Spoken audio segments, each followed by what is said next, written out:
Hello YouTube, I thought I would do a short video here over my experiences with multi-crew thus far. It's been a little over a week, or basically a week since the release of 2.3 to the live servers. I'm going to do a more in-depth review video of what I think in a few days here. I'm still waiting for a few more things to shake out, but this video that's going on in the background is indicative of my experience thus far.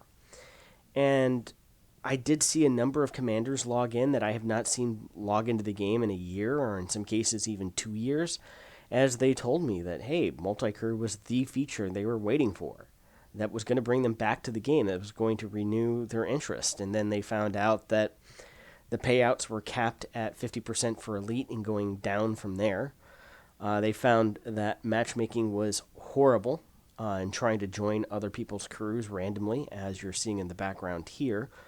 This is indicative of my experience time and time again over the course of several days. And basically, they were like, well, if this is all that multi-crew is, there's no exploration role, there's no really trade roles, and the payouts are the same as for wings. At least they did finally bump up the payments to where everybody gets 100% in wings, but that's not enough to bring them back to Elite Dangerous. I think their impressions are, well, maybe in another year, maybe in another couple of years, and I really doubt with some of these people I may never see them in the game again. And if that's the case, then wow, I mean, Frontier really, really missed the target with this update, with the key feature. Other features like Hollow Me and the camera suite are nice to haves, but the one feature that so many people were looking forward to in multi-crew in its currently implemented state is very poorly done. My experience has been essentially this. Go hit the button. Although tonight it didn't really happen too much, but more often than not, I would go spam the button 5, 10, 15 times before it would actually find a session to connect to. And then once it did find a connection or a helm to connect to, more often than not, the connection would fail. I found that whenever I opened my ship a week ago, it would be filled within seconds. If somebody disconnected, somebody else would be there to replace them within seconds. Monday night, starting Sunday night, Monday night, and now Tuesday night, at least U.S. times, as well as in the afternoons, I'll open up my ship, and it can sometimes be several minutes before the first commander connects, and a few minutes after that to have a full crew. If one of them disconnects, it remains empty for upwards of anywhere from 30 seconds to 2 or 3 minutes. And the patch has only been out for a week, and already that's a precipitous decline in terms of popularity and people trying. And I think because many people's experiences are like mine here, with basically 8-10 minutes of clicking a button without really much to show for it, is just unacceptable on so many levels. I mean, I sit here to think that there's not an option that in the earlier betas, and like beta 1, beta 2, beta 3, there was a number that showed you how many ships were open for a particular task at any given time, whether it was 5 ships or 10 ships or 3 ships, whatever it would be, so you have an idea of how many people are there actually out there to join. That feature is either broken or missing from what was actually released after Beta 5. And I'm afraid that my initial prediction that essentially this feature would be dead on arrival is already starting to pan out. Again, with the fact that if I open my ship up, it's now several minutes before it has a full crew. And just not a couple of seconds as it was just a week ago. Even 3 or 4 days ago. Now, some people say, but Monday and Tuesday nights are slower. Maybe so, but really 3, 4, 5 minutes for this to happen now? That's a precipitous decline in just a week. And if they hold true to their, well, if nobody uses the feature, we're not going to develop it further, well, why would anybody want to use the feature whenever you're seeing here? I'm hitting the button over and over again. It's unreliable. And then even when I do connect, 1 out of 5 times I actually get a ship that has something to do. Here I am connecting to somebody's FDL with no turrets and, of course, no ship-launched fighters.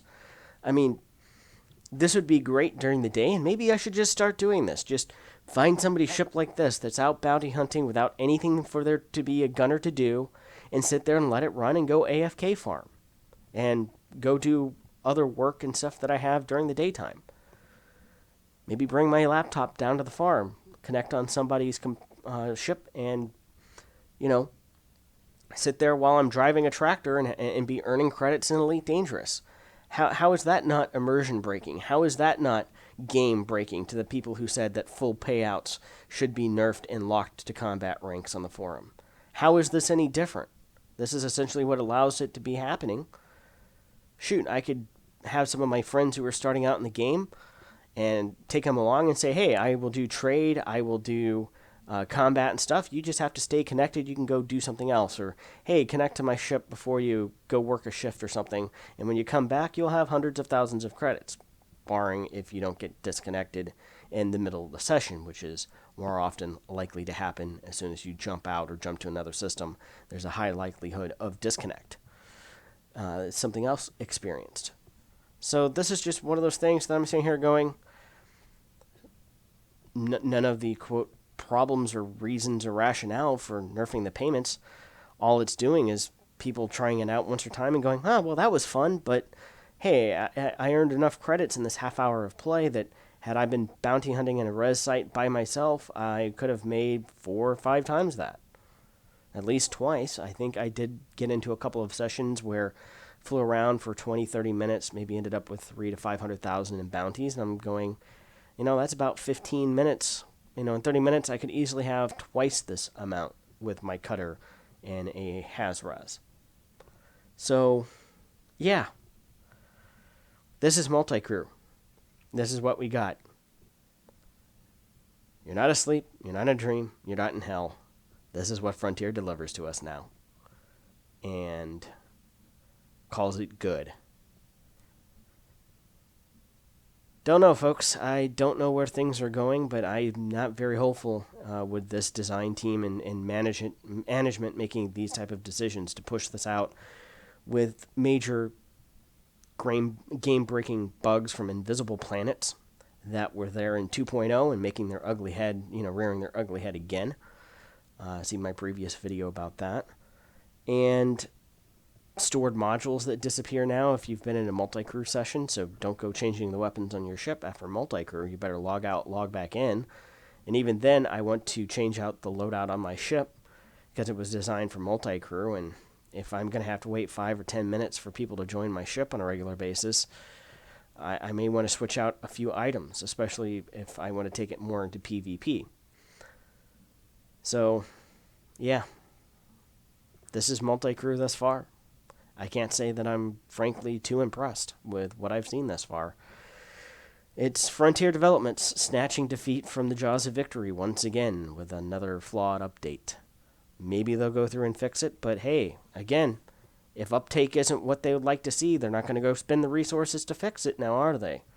And with an update in this condition, released in this condition, it's going to have very low uptake. So, guess we'll see what happens.